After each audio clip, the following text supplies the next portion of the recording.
69 लाखच्या आसपास लंपास करण्यात आले हॅकर्स करून। आता आपण 2019च्या लोकसभा निवडणुकांचा महासंग्राम सुरू झालाय त्याविषयीच्या घडामोडींकडे वळूया। पंतप्रधान नरेंद्र मोदींची आज नाशिक आणि नंदुरबारमध्ये जाहीर सभा होणार आहे। नाशिकच्या पिंपळगावमध्ये सभा होणार आहे। सभेसाठी प्रशासन सज्ज झालेलं आहे। परिसरात पोलिसांचा कडक बंदोबस्तही ठेवण्यात आलेला आहे। तसंच मुंबई आग्रा महामार्गावरून येणाऱ्या गाड्यांची कसून तपासणीही केली जाते आहे। ईशान्य मुंबई लोकसभा मतदारसंघाचे महाआघाडीचे उमेदवार संजय दिना पाटील यांच्या प्रचारार्थ आज शरद पवार यांची जाहीर सभा होतीये।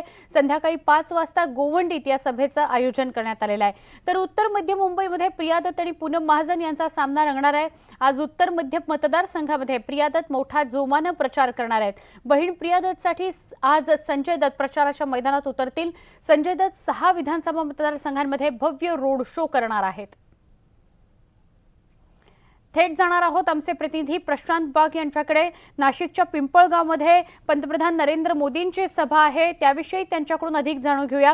प्रशांत, किती वाजताच्या दरम्यान सभा पिंपळगावात असेल? पंतप्रधान नरेंद्र मोदी नाशकात पोहोचलेत का? ते सभेच्या स्थळी किती वाजता पोहोचतील, काय सविस्तर सांगाल? दिंडोरी लोकसभा मतदारसंघासाठी होणारी सभा ही प्रचंड मोठी उत्सुकता लोकांमध्ये आहे, नागरिकांमध्ये आणि विशेषतः शेतकऱ्यांमध्ये आहे। पंतप्रधान नरेंद्र मोदी हे 11 वाजता सभेला संबोधित करतील आणि मुख्यमंत्री देवेंद्र फडणवीस हे 10 वाजता संबोधित करतील। पीएम हे आधी येत आहेत, की पीएम हे 1 तास लेट आणि यानंतरच ते नंदुरबारच्या सभेसाठी प्रस्थान करणार आहे। आपल्याला माहिती आहे की आशिया खंडातली सगळ्यात मोठी कांद्याची बाजारपेठ जी आहे ती पिंपळगाव बसवंत बाजार समिती मानली जाते। जवळपास 600 एकर परिसरामध्ये या बाजार समितीच्या आवारात या सभेचं नियोजन करण्यात आलेलं आहे। कांदा उत्पादक मोठा प्रदेश आणि कांदा उत्पादक शेतकऱ्यांची सगळ्यात मोठी बाजारपेठ म्हणून या भागाला बघितलं जातं।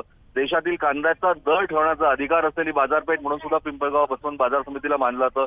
आणि याच ठिकाणी पंतप्रधान नेमकं काय संबोधतात, कांदा उत्पादक शेतकऱ्यांना काय दिलासा मिळतो, द्राक्ष उत्पादक शेतकऱ्यांना काय मिळतो, याबद्दल प्रचंड मोठा उत्सुकता आहे। कारण शेतकऱ्यांची खूप मोठी संख्या या ठिकाणी असणार आहे।